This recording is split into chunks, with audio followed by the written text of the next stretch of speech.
Muy buenos días. Bienvenido a Muy Buenos Días, Espíritu Santo. Gracias por esos 5 minuticos que me regalas cada día. Gracias por ese pequeño espacio dedicado al Señor. Compártelo y dale me gusta para que otros puedan disfrutarlo también. El día de hoy voy a estar compartiendo la palabra con ustedes en Segunda de Samuel, capítulo 12, el versículo 15 en adelante.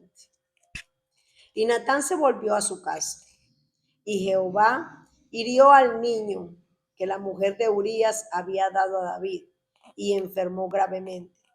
Entonces David rogó a Dios por el niño, y ayunó David, y entró, y pasó la noche acostado en tierra. Y se levantaron los ancianos de su casa, y fueron a él para hacerle levantar de la tierra. Mas él no quiso ni comió con ellos pan. Y al séptimo día murió el niño. Y temían los siervos de David hacerle saber que el niño había muerto, diciendo entre sí: cuando el niño aún vivía, le hablábamos y no quería oír nuestra voz. Cuanto más se afligirá si le decimos que el niño ha muerto.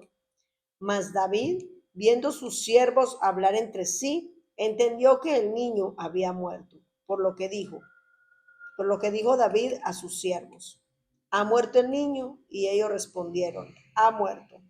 Entonces David se levantó de la tierra y se lavó y se ungió y cambió sus ropas y entró en la casa de Jehová y adoró. Después vino a su casa y pidió, y le pusieron pan y comió.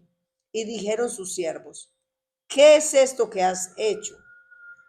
Por el niño viviendo aún ayunabas y llorabas, y muerto él te levantas y comiste pan. Él respondió: viviendo aún el niño yo ayunaba y lloraba diciendo: quién sabe si Dios tenga compasión de mí y vivirá el niño. Mas ahora que ha muerto, ¿para qué he de ayunar? ¿Podré yo hacer volver? Yo voy a él, mas él no volverá a mí. Miren qué importante es esta historia, qué interesante es esta historia. Y habla de usted saber aceptar la voluntad de Dios, de usted poder acatar la voluntad de Dios sin enojarse y sin chistar y simplemente obedeciendo. David sabía que él había cometido un pecado. Sabemos que esta historia es David que toma a la esposa de Urías, su mejor amigo, la mujer queda embarazada, y estas son las consecuencias que David tiene que enfrentar. Las consecuencias de su pecado lo llevaron a que ese niño que había nacido del pecado, que había sido engendrado en el pecado, muera. Pero no obstante, David entra en una temporada de ayuno, entra en una temporada de oración, entra en una temporada pidiéndole al Señor misericordia, pidiéndole al Señor que no se lleve a su hijo. Pero el pecado fue tan fuerte que de alguna forma tenía que pagar las consecuencias. Y las consecuencias fueran que su hijo muriera. Él ayunó y oró, y el Señor dispuso que el niño debía de morir. Pero él se levanta de su ayuno, se levanta de su silicio, se levanta de todo lo que él estaba haciendo. Se levantó, comió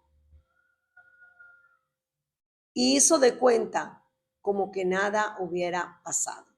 ¿Por qué David obró así? Quizás como los siervos de él, mucha gente lo criticó. Mira, David, se le mataron un hijo, se murió un hijo y él está como si nada. Así mismo ocurre en el mundo de cristiano. ¿Qué pasa? Nosotros sabemos en quiénes hemos creído.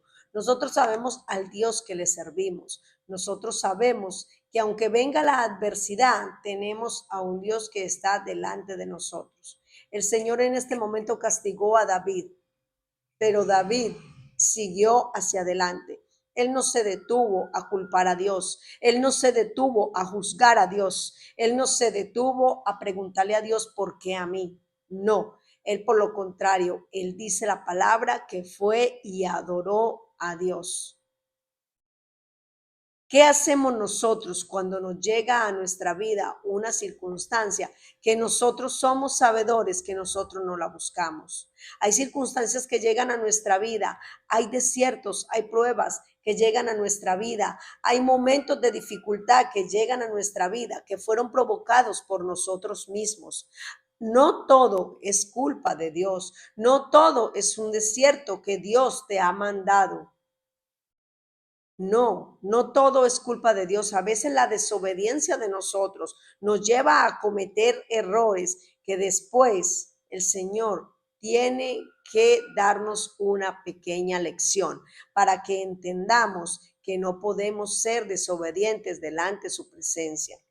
A veces el Señor nos habla de todas las formas, nos dice, no, por aquí no, no, por acá no, no hagas esto, no te metas ahí, mira que estás fallando, mira, pero nosotros, dentro de nuestra forma de ser, dentro de nuestro carácter humano, queremos meter la pata, queremos meternos ahí. Y después, entonces, viene esa pelita, viene esa circunstancia, entonces decimos, ¿y qué pasó aquí?